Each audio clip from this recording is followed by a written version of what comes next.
This is the second lecture on the chapter on memory. And in the first lecture, I just sort of introduced the topic and spent a little bit of time talking about sensory memory. In this one, I want to talk about short-term memory and offer a couple illustrations of strategies, right? So short-term memory, this is that workbench memory. And again, it's the idea that we bring things to our workbench, to our short-term to use in the meantime, and then we may store them away for long-term or later retrieval. The thought is that your short-term memory is really only about 30 seconds. So back in the olden days, when you had to look phone numbers up, you would look phone numbers up in a book and you would walk very quickly, and punch them in. And so that was like your short. You could usually remember a phone number long enough to 785-564-2457, that you could walk over sort of to get to it. But I don't know of any good example. Oh, I know an example that might work is that, like, when I use my Amazon account, they send me a code on my phone and I have to remember that code on my phone long enough to enter it into my computer. Of course, anyway, but there's not too many instances anymore where we can just sort of cut and paste. But your short term, anyway, it's considered short. It's considered short duration and fairly limited capacity. But there are some things that make it more likely for us to remember our short-term memory, right? And there's a couple phenomena. One is called maintenance rehearsal.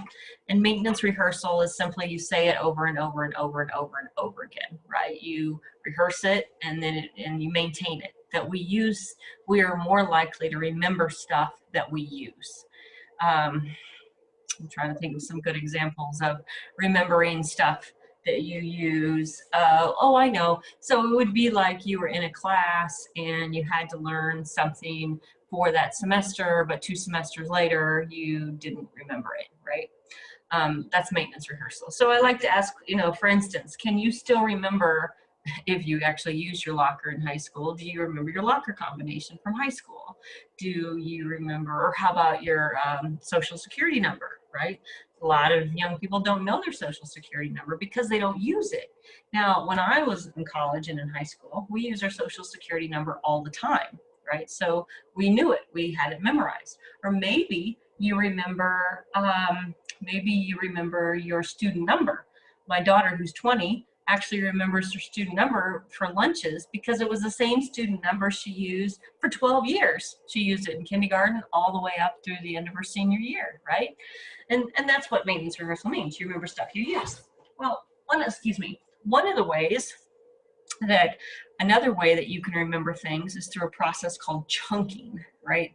And that's where you chunk stuff. And this will be an exam question, like what is meant by chunking. And the research suggests that our brains, that seven seems to be like a magical number for memory, and that our brains can remember like groups of 7. And that is sort of the number of perfection, so to speak. And there's lots of examples. So like your phone number, right? And probably, like I said, how many phone numbers do you remember? Well, again, back in the olden days, we knew the phone number for the pizza place. We knew our mom's work number. We knew our dad's work number. We knew our best friend. We knew our house number, right? We had lots of numbers and we remembered them in chunks. So 785, 785, 565, 9067. So that's chunky. And we remember them sort of in these themes. Or your social security number, da da da da, da da da da, da da da da da. Right? That they're chunks. And if somebody were to ask you, this is something that I've actually witnessed since I've been teaching here, is that for students here, when they log into their Canvas account, you use your first 4 of your social security number. Well, that's unusual. Most people ask for your last 4. And students have I've watched them struggle to try to, because they have to, we have used the last 4 often enough that, 7752. But if you're going to ask me for the first 4, I got to kind of think about that, because first of all, it's the first 3, right? And that's the chunking phenomena. So, like if we were together, I would say, can you tell me the middle 2 digits of your social security number? And you're probably going to have to do something like go to the beginning, right? Or, and so there's actually 2 phenomena that are happening here when you don't remember the middle or you have to start at the beginning, and that's what's referred to as serial position effect. Serial, like in sequence, S-E-R-I-A-L, right? So that we remember the first and the last, but we forget the middle, right? So note to self, if you have this is a quiz question, if you have an opportunity to go for a job interview and they say, do you want to go first or third or fifth, don't go third, because people will forget you. We forget the things in the middle, right? We remember the first and the last. Let me demonstrate, right? So I was trying to figure out how to put this online, but I think I'll just ask you to do it here. Think about the 12 days of Christmas, right? Pause me right here and write down as many of the 12 days of Christmas as you can. Okay, how many did you get? I am going to predict you got the first one and you probably got the last one. Now, this may sound like, because you may also have gotten 5, right? And well, wait, Sarah, you just said in the middle, you didn't remember in the middle, but you remember the first, right? Partridge in a pear tree, and you remember the last 12 golden rings, I think, right? Why did you remember 5? Well, because 5 is distinctive, right? It stands out. If you have to go in the middle, you better be so different than everybody else. It is the only, in the 12 days of Christmas, it is the only example that is distinctive from all the others. It sets it out from the middle. Now, I'm also going to predict that as you created this list, you probably got maybe 2 or 3 in the beginning. Maybe you got up to 5, but you didn't get past 5. Well, that is also maintenance rehearsal, right? Because you remember the ones that you do over and over and over again, and you do one 12 times, you do 2 11 times, 3 10 times. So you're going to remember the ones that you do over and over again. You remember in the beginning, right? And you're not going to remember the ones at the end, but you might remember the very end, and you're going to remember that weird one because it stands out. But for the most part, right? So maintenance rehearsal, you have to do it over and over again. First and the last, but if you're just going to be like you can think of the alphabet the same way, right? I have terrible time, still 40-some years old, I still struggle with the alphabet. I have to start at the beginning still, right? A, B, C, D, E, F, G, and then I have to do it like, and even when you were a kid and you were learning the alphabet, you were learning it like chunks, right?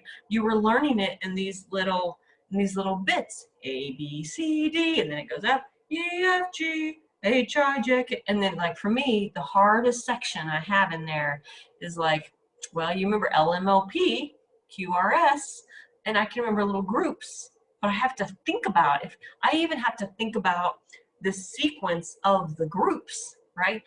Oh, I just lost my train of thought. Q, R, S, T, U, V. But if I want to figure out where P is, oh my gosh, I have to kind of go at the beginning and work my way through it, right? That's chunking. Another example is your credit card. Lord have mercy if you know your credit card committed to memory. I used to till I had to close that credit card account. But I realized I was learning it in chunks, right? So the first thing I noticed is I had committed to memory the last 4 digits. And then the next thing I noticed, I'd done the 3 before it. And the next thing I had the 4 before that. And before I knew it, I had the whole thing committed to memory. Now my new one, I've got the security code memorized, I've got the expiration date memorized, and the last 4, right? But if I use it enough, I bet you pretty soon I'll have the whole thing committed to memory. I used to do this example in class where I would actually like rattle off my credit card number. And then somebody in Mexico started to use it. I think somebody, Siri, must have heard me talking about my credit card number. I don't know. But anyway, so that maintenance rehearsal, doing it over and over again and using it, right? Use it or lose it. Chunking is the observation that we, if we break things down and we remember them in little bits, that we can remember them faster, which is also why all the research says is that if you're going to study, when you need to study, you shouldn't do it in long stretches. You need to break it down and study and do it in little groups, learn little bits of information, and then go over it again and again, right? So you learn a little bit. I kind of do that sometimes when I start my video lectures is let's go back to the beginning. Let's rehearse, right? What we just talked about. Let's maintain it. And then in some cases, you know, when I started teaching, I would always tell students you have to hear it 7 times, right? The research says that information should be heard and processed 7 times in 7 different ways. So I might ask you to write it down. I might say it out loud to you 7 times, right? Or I might put it on the screen 7 times. How many am I up to now? 5, 6, 7 times if you're going to remember something. That will be a quiz question. The number 7, that if you're going to remember something, you need to remember it 7 times. Okay, I'm going to stop here. When we get back, I'll talk about some more fun memory strategies.